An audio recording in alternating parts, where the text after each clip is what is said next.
Sometimes, the loudest thing in your life is the noise no one else can hear.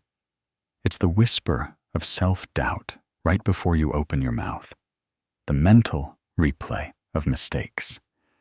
That happened years ago. The phantom echo of someone's judgment, still shaping how you walk into a room. And sometimes, the struggle you think you're facing, anxiety, burnout, rejection, is just a symptom, not the root.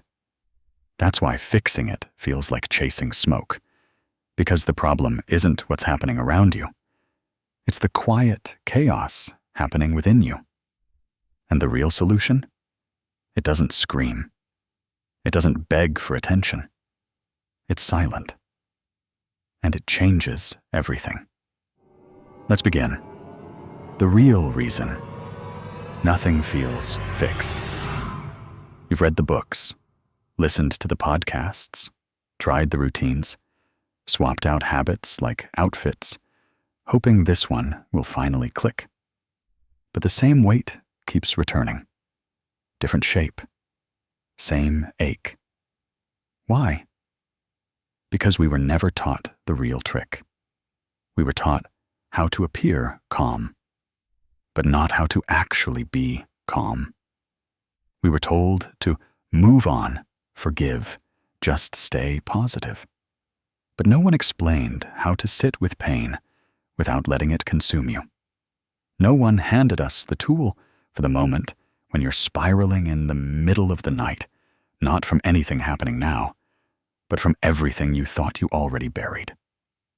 Here's the truth. Most people don't heal. They perform healing.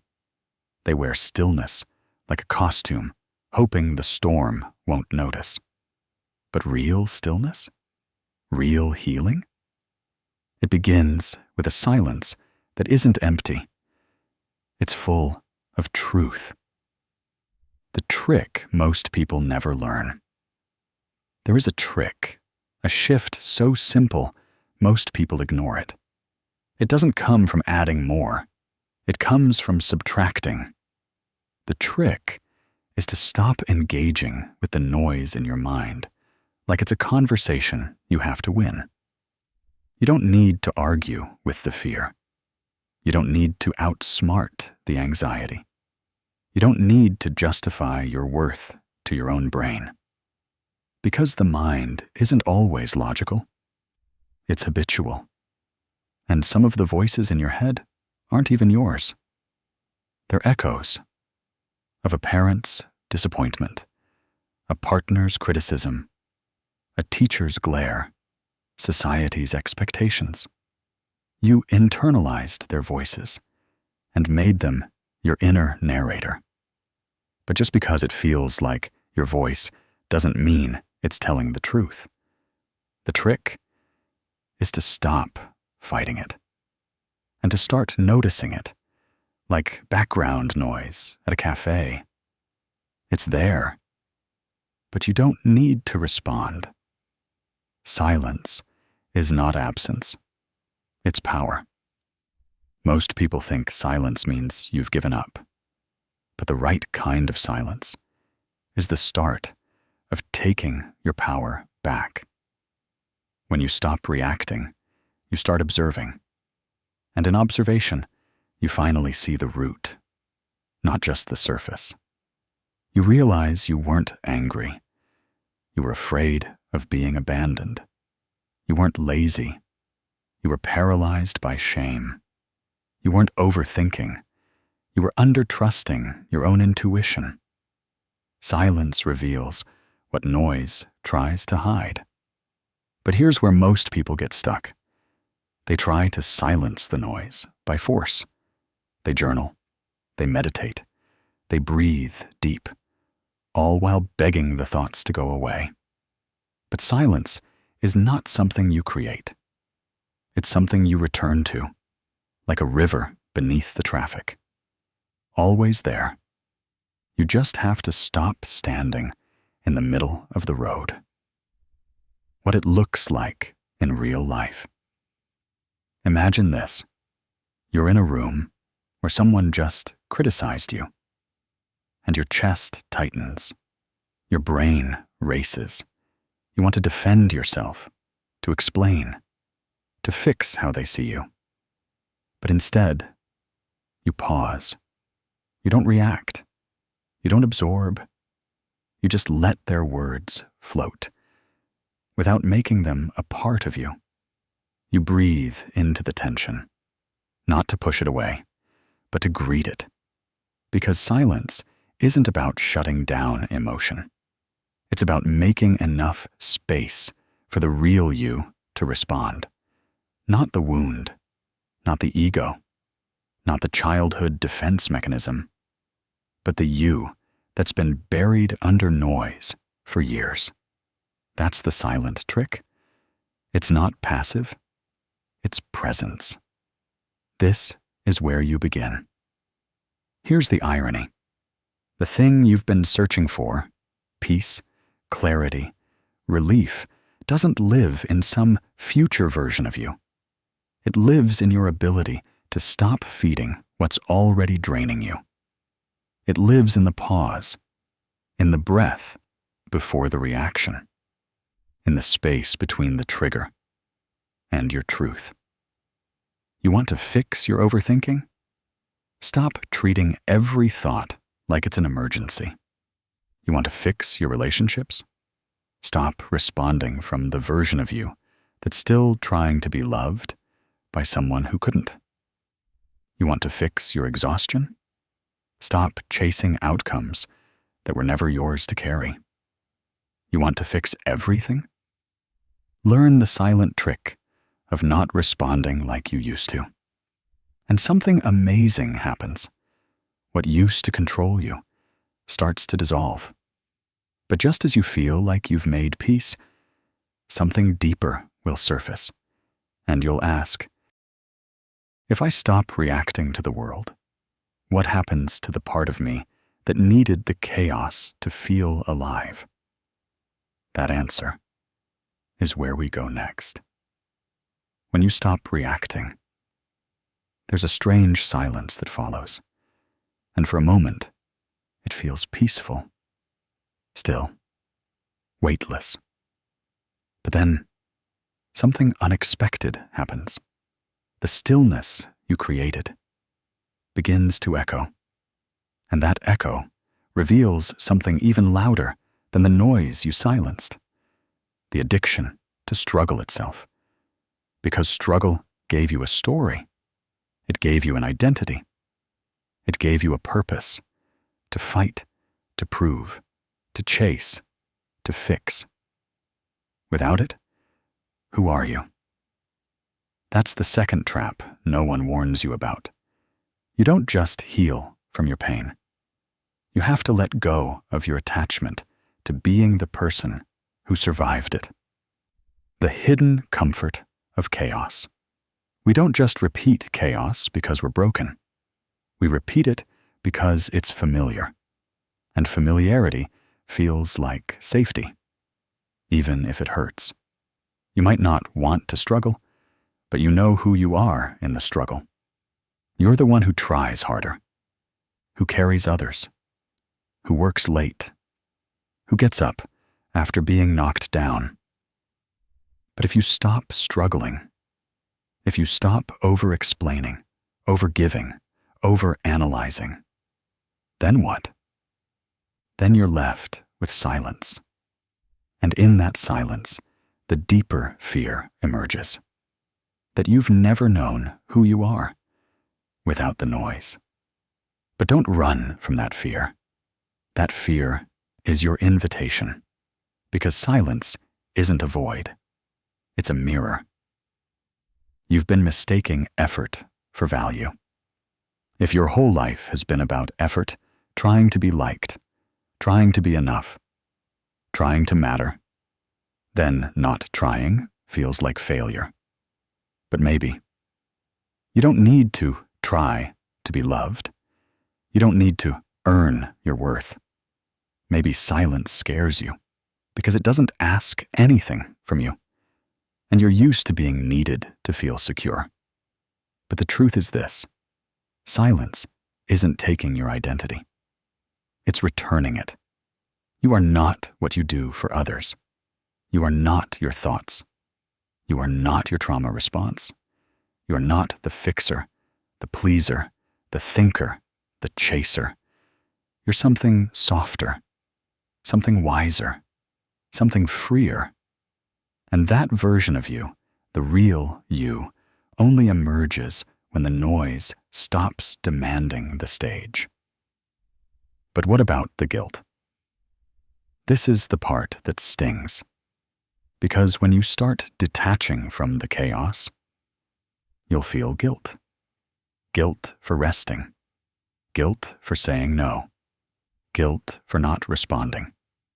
Guilt for not being who they always expected you to be. And it'll feel like you're doing something wrong. But guilt is not always a sign of wrongdoing. Sometimes, guilt is a sign that you're breaking a pattern that was designed to keep you small. You feel guilty for putting yourself first because you were trained to believe that your needs were selfish. You feel guilty for detaching because you learned that love means sacrificing your peace. But here's the truth. Real love doesn't require you to shrink. Real peace doesn't come with guilt. And real healing? It starts when you let go, even if you're scared of what that silence will reveal. Healing begins when you stop explaining. Here's something no one tells you. You don't owe anyone an explanation for your healing. You don't have to justify your distance. You don't have to defend your silence. You don't have to convince anyone why you're no longer who you used to be. Because healing is not a group project. It's an intimate, sacred return to yourself. The people who truly love you won't need the performance. They'll feel your peace.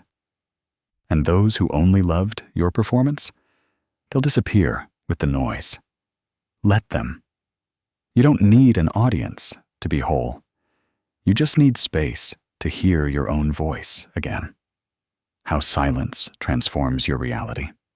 When you learn this trick, when you start choosing silence over reaction, everything around you shifts. Not because the world changed, but because your relationship to it did. You stop panicking over other people's moods. You stop chasing closure from the ones who left. You stop spiraling when plans fall apart. Because you realize peace doesn't come from control. It comes from clarity. And clarity only comes in silence.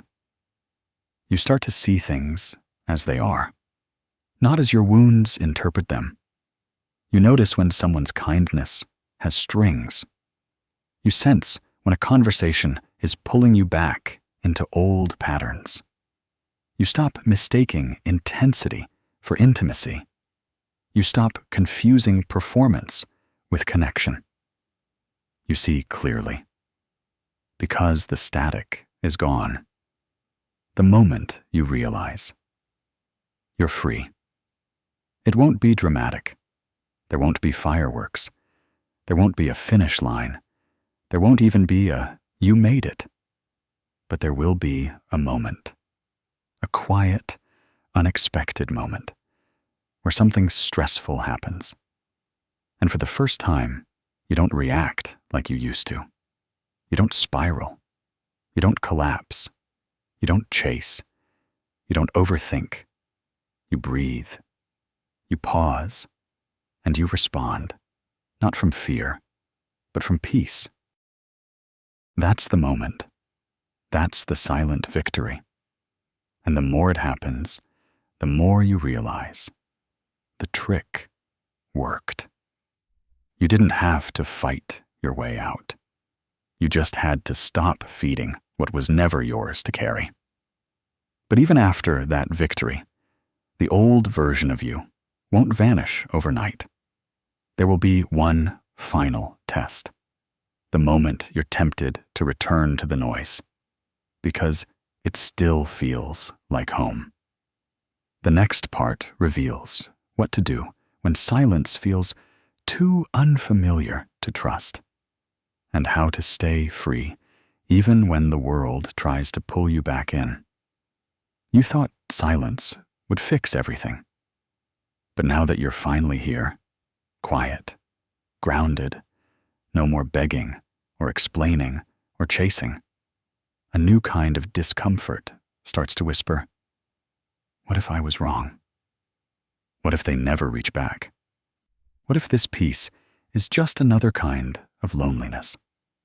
That's the final illusion you have to face. Because silence is not a finish line. It's a beginning.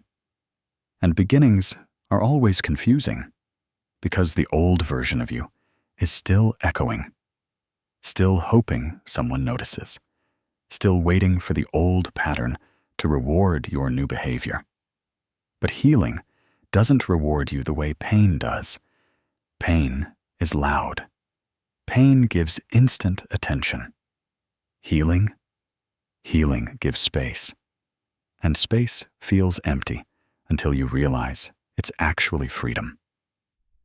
The real enemy wasn't noise. It was noise. Addiction. You got used to the chaos, the drama, the back and forth, the emotional weather forecasts you ran every morning in someone else's sky. You became addicted, not to people, not to problems, but to the feeling of being needed in dysfunction. It made you feel useful. It gave you a role to play.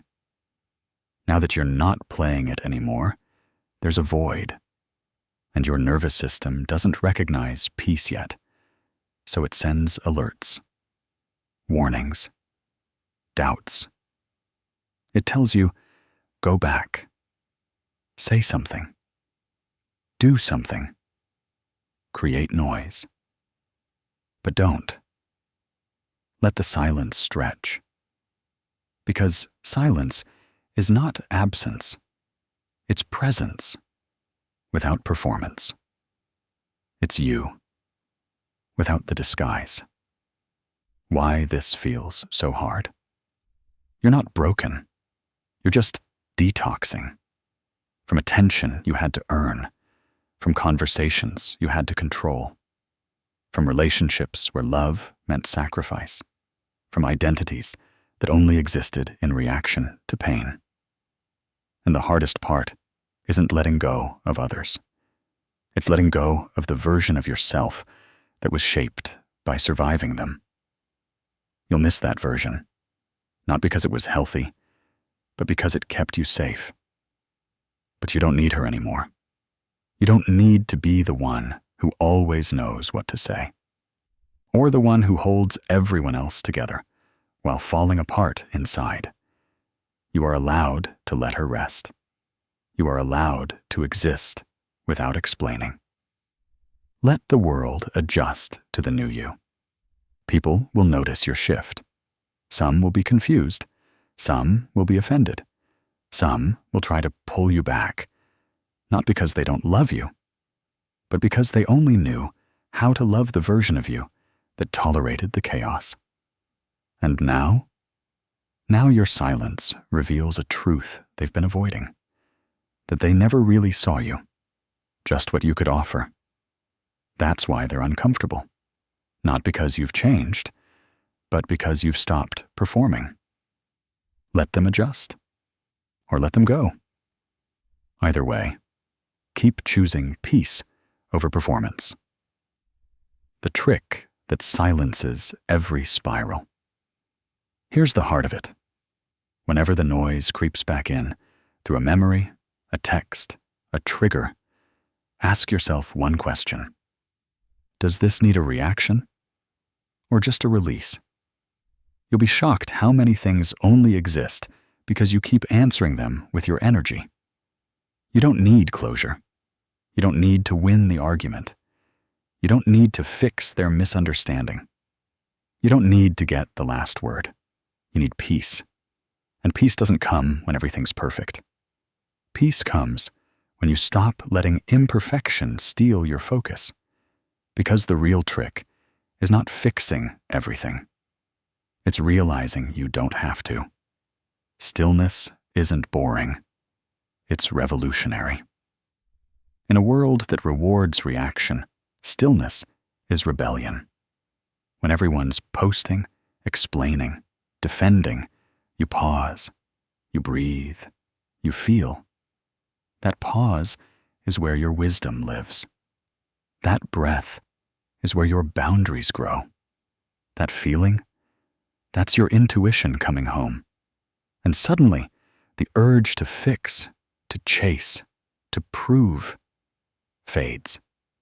Not because the world got easier, but because you stopped carrying what was never yours. The final unlock: presence over perfection. You've been taught to measure your worth in how productive you are, how quickly you bounce back, how little space you take up, how much you can endure without falling apart. But that's not healing. Healing isn't being perfect. It's being present. It's sitting with your feelings without numbing them. It's noticing the tension in your body and releasing it. It's saying no without apologizing. It's being seen fully without performing a version of yourself to be accepted. And you don't need a guru or a program to do that. You just need to notice when you're leaving yourself to earn someone else's love, and come back. That's it. That's the silent trick. You didn't fix your life. You freed it. Look at you now. You're no longer addicted to chaos, no longer chasing ghosts, no longer explaining your worth to people who never wanted to understand you. You didn't just get better. You got honest. And that honesty brought you back to the most underrated superpower in the world: peace. Not because everything around you changed, but because you did. You stopped feeding the cycle. You stopped watering the weeds. You stopped seeking love in places that only knew how to reward pain. And now, you rest. Not because it's over, but because you've finally remembered. You're not here to suffer and call it strength. You're here to exist fully, with joy, boundaries, softness, and presence. So the next time everything feels like it's crumbling, don't rush to fix it. Don't chase noise. Just pause, breathe, and let silence do what it always does. Reveal what actually matters. That's the trick. That's the way out. And that's where you begin again.